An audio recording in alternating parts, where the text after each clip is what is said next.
আমরা চলে এসেছি লাসেল পার্কে শুক্রবারে ছুটি কাটানোর জন্য। এই লাসেল পার্কটা অনেক সুন্দর, শুক্রবারে ঘোরাঘুরি করার জন্য আর ছুটি কাটানোর জন্য এটা অনেক সুন্দর একটা জায়গা। এই জায়গায় শিশু বাচ্চা থেকে খেলাধুলার সব ব্যবস্থায় আছে। আমরা কিন্তু এসে পড়েছি লাসেল পার্কে, আপনারাও কিন্তু চলে আসবেন। আবার আপনারা মনে করেন না যে এই জায়গায় লাসেল পার্কে লাসেল বাইপার থাকে, কিন্তু আসলে তা না। এখানে এটাই শুধু লাসেল পার্ক, লাসেল বাইপার থাকে না।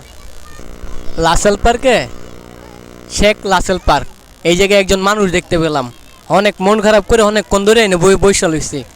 ওনার ইন্টারভিউ নিব, চলেন দেখে আসি। আরে ভাই, আপনি এই জায়গায় বৈশাল হয়েছেন কেন লাগা? আরে ভাই মন খারাপ করে বসে রয়েছে ভাই। আরে ভাই, গার্লফ্রেন্ড নিয়ে আইছেন, গার্লফ্রেন্ড কি আপনার সাইডে চলে গেছে গা? হ্যাঁ ভাই, গার্লফ্রেন্ড নিয়ে এসেছিলাম, গার্লফ্রেন্ড আমার ছেকাতে চলে গেছে। আপনি যে এনে বই লইছেন, এনে তো লাসেল বাইপার আছে, এটা কি জানেন? আমি তো ভাই জানতাম না ভাই। আর এই সাপ তো মাইরে পালাইছি ঢাকার থেকে আসে। ঢাকার থেকে আসে। ঢাকার থেকে এসে মাইরে মাইরে বই লইছি। আমরা অবশেষে একটা টেডি পেয়ে গেলাম। এই লাসেল পার্কটা চারদিক দিয়া প্রকৃতি দিয়া ভরা, অনেক সুন্দর একটা জায়গা। এই পার্কে আসতে হলে কোনো টিকিট লাগে না। এই পার্কটা শুক্রবারে ছুটি কাটানোর জন্য অনেক সুন্দর একটা জায়গা। এই জায়গায় শত শত মানুষ শুক্রবারে আসে ছুটি কাটানোর জন্য। আচ্ছা শোক ভাই, আপনি যেন পার্কে আইছেন, কোন টিকিট লাগছে? না ভাই, টিকিট ছাড়া এই জায়গা পার্কে আসা যায়। অনেক সুন্দর একটা পার্ক। পার্কটা সবাই আসবেন। পার্কটা দেখতে অনেক কিরকম? অনেক সুন্দর লাগে পার্কে।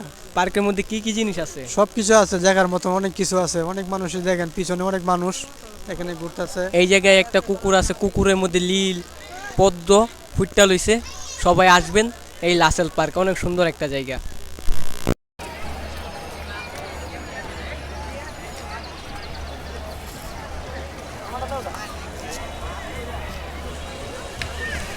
লাসেল পার্কটা চারদিক দিয়া প্রকৃতি দিয়া ভরা, যেরকম শাপলা ফুলের গাছ।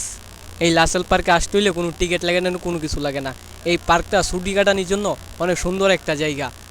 এই পার্কে অবশ্যই আপনারা আসবেন। আর আমার ভিডিওটা দেখে থাকলে অবশ্যই লাইক কমেন্ট শেয়ার করবেন।